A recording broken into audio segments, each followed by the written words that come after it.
سلام، خیلی خوش اومدید به اولین ویدیو که روش داریم حرف میزنیم و قرار توش آموزش داشته باشیم. بخاطر چه آموزشی؟ آموزش سنس که خیلی ها درگیر سنسن و حتی از بقیه سنس میگیرن.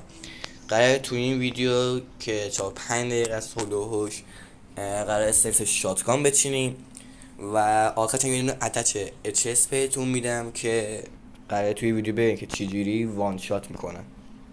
خب برای اینکه بتونیم سنس شاتگان رو پیدا بکنیم و برای خودمون باشه، اول مثلا وارد بیسیک میشیم و ایم مسیسمون رو خاموش میکنیم. گذاشته که خاموشش کردم، این رو خاموشش میکنید و از داخل اینجا یه دونه بی وای و یه دونه اچ اس که داخل لوداتمون هست رو انتخاب میکنیم و اینجا لاین برای لجند رو انتخاب میکنیم که که دقتمون بره بالا و سنس دقیق تری داشته باشه.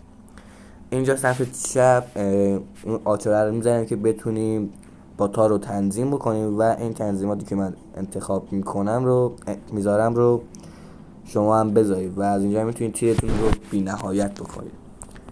خب اصلا بین توی تنظیمات بیسیک چه گزینه‌هایی برای سوم شخص یا همون هیپ فایر رو برای شاتگان هستش.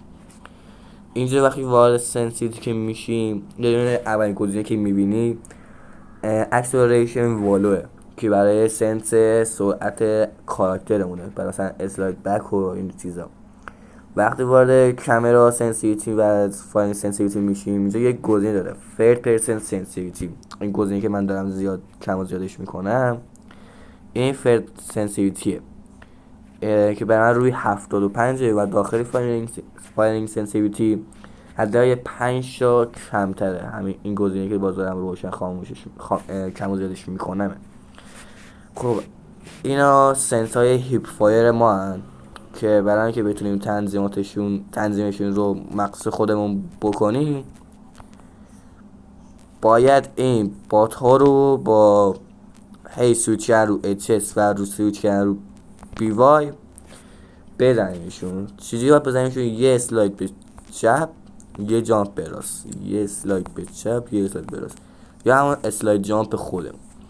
اینا که بزنید باید این بات ها رو سعی کنید بزنید.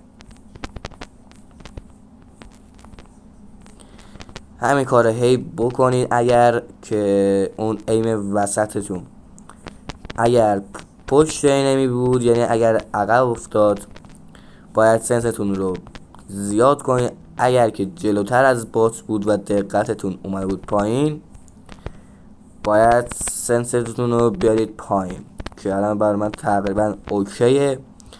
و گفته بودم که آخر ویدیو بهتون یه دونه اتچمنت HS هم میدم که خیلی وان شده که الان چیزه، ولی خب در کل اتچمنت خوبیه.